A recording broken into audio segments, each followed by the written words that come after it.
this used to be my town. So I said, let me go to this men's room, it's called. It's a haircutter's right on Main Street, and it's sort of like this upscale salon for men only. And, overpriced with a lot of attitude.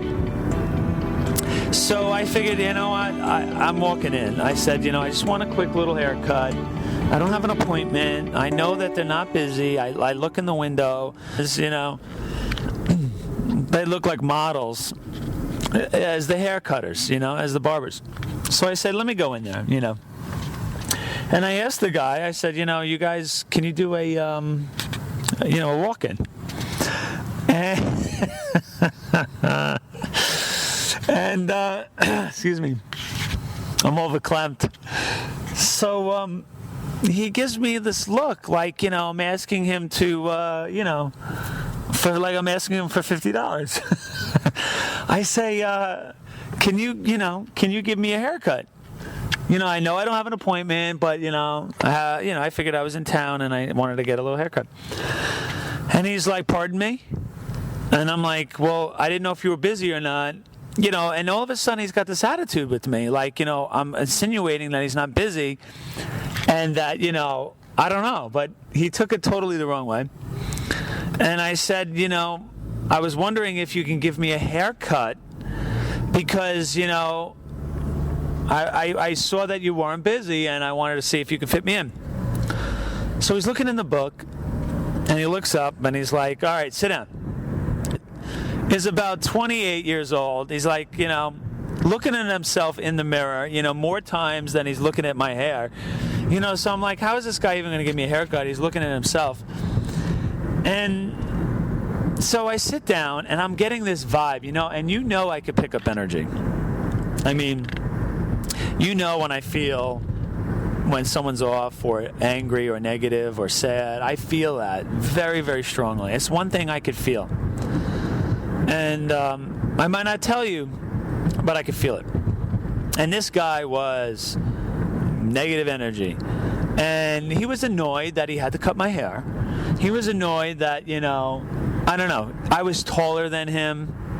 I mean, he was a short guy, Sure, he was built and, he probably could do some modeling. But I was a 6'3" guy coming in with this great pea coat, and, right from school, and, so I towered over him. So already he had an attitude, because of the height difference. So I sit down in his chair, and he starts to, say, so what do you want? Like that. And I'm like, I'm just going to get a little trim. Well, trim? What do you mean trim? Trim? Where? Trim? How? What do you mean trim? There's lots of trims. And I'm like, all right, I say to myself, this guy is a little, I'm done, I just want a haircut. And so I say, I'm trying to be present, and I'm trying to, really, not let my ego, get riled up here. And I say to myself, I really want to walk out. And I say, well, I just kind of want it trimmed very tight around the ears and the back, and I want to leave the top longer, So, all right, so don't cut the top, and you want to buzz on the side, buzzed or a clip with the scissors, buzzed or clipped. I said, all of a sudden I got to tell him how to do a haircut, I just wanted a freaking haircut. Now I got to tell him what tools to use. I said, isn't this your job? So. So I said, all right, do the buzzer around the ears, and then fade in, blend in with the scissors, as you go up top, and then take about a ½ inch off the top. So he's like, you want to blend? You want to blend? Okay, well, you didn't say a blend, and now you want me to cut the top? Before you said don't touch the top. And I said, no, cut the top a little, because I never said don't touch the top. I just said a little off the top. But I'm not going to argue with this yet. And, because it's Friday, the day before vacation, I really don't want to get into an argument with this guy. If this was over my coffee, I would be, on the mat, wrestling. If this guy was selling me my pretzel, we'd have a different story. But my hair, I'll let it go. So he starts to cut, and he doesn't say a word to me the whole time. Not even hello, not even, it's a lot of snow out there. Not small talk, nothing. The guy was, So then I'm sitting there halfway through the haircut. Now, he's doing a good job, mind you. I mean, he's probably a good hairdresser or whatever. But, I put my head down to look at my phone, and he takes his hands under my chin and moves my head up, like stop moving. And so I'm like, I don't say anything, and I'm being very positive. I'm just like very present. I'm very present, and I'm not paying attention to my thoughts, because my thoughts really want to, kill this guy or say something like, "Do you have a problem?" I say to this guy, I said, "You got a problem?"